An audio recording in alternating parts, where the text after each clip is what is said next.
मशरिक़ वसती में कशीदगी कई सालों से बढ़ रही थी। खास तौर पर ईरान, इजराइल और यूनाइटेड स्टेट्स के दरमियान ताल्लुकात इंतहाई ख़राब हो चुके थे। दुनिया भर के माहिरीन को डर था कि अगर जंग शुरू हुई तो ये एक बहुत बड़ी जंग होगी। जंग की शुरुआत एक रात अचानक इसराइल ने ईरान के कुछ फौजी ठिकानों पर खफिया हमला कर दिया। ईरान ने फौरन अपने दिफाई निज़ाम को फ़ाल कर दिया। ईरान के रेडार सिस्टम ने मजीद हमलों की इत्तला दी और मुल्क भर में इमरजेंसी नाफिज कर दी गई। ईरान के सुप्रीम कमांडर ने कौम से खिताब किया और कहा, हम जंग नहीं चाहते, लेकिन अगर जंग मुसल्लत की गई तो हम भरपूर जवाब देंगे। इस खिताब के बाद ईरान ने अपने मिसाइल सिस्टम तैयार कर लिए। ईरान का पहला जवाब 2 दिन बाद ईरान ने अपने जदीद मिसाइल सिस्टम से इसराइल के फौजी अड्डों को निशाना बनाया। रात के वक्त दर्जनों मिसाइल फजा में बुलंद हुए और अपने अहदाफ की तरफ बढ़ने लगे। इसराइल का दिफाई निज़ाम कुछ मिसाइल रोकने में कामयाब हुआ, लेकिन कई मिसाइल अपने अहदाफ तक पहुंच गए। इस हमले के बाद इसराइल में हंगामी हालत नाफिज कर दी गई। अमेरिका ने फौरी तौर पर इसराइल की मदद का ऐलान किया और अपने जंगी जहाज मशरिक़ी वस्ती भेज दिए।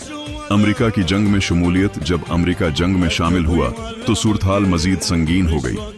अमेरिका ने ईरान के फौजी अड्डों पर फजाई हमले किए, लेकिन ईरान ने पहले ही अपने अहम अड़े खफिया मकामात पर मुंतकिल कर दिए थे।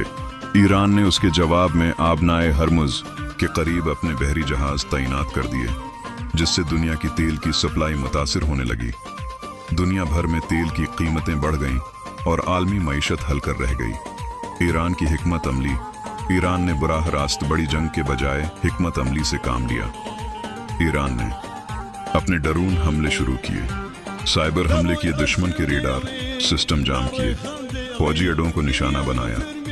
ईरान के ड्रोन इसराइल के अहम फौजी मराकज़ तक पहुंच गए और कई अहम तनसीबात को नुकसान पहुंचा। फैसला कन मरहला जंग कई हफ्तों तक जारी रही। फिर ईरान ने एक बड़ा हमला करने का फैसला किया। इस हमले में ballistic missile, cruise missile, drone, cyber हमले सब एक साथ किए गए। इसराइल के दिफाई निज़ाम पर बीक वक्त बहुत ज्यादा दबाव पड़ा और कई मिसाइल अपने अहदाफ तक पहुंच गए। फौजी अड्डे, इसलाह डपू और रेडार सिस्टम तबाह हो गए। अमेरिका की पसपाई जंग लंबी होने की वजह से अमेरिका को भी नुकसान होने लगा। दुनिया भर में जंग के खिलाफ एहतजाज शुरू हो गए। अमेरिका ने आखिरकार जंग बंदी की बात शुरू की।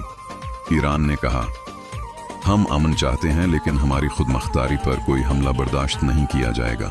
जंग का खात्मा, ईरान की फतह, आखिरकार जंग बंदी का माहिदा हुआ। इस माहिदे में ईरान पर पाबंदियां कम की गईं।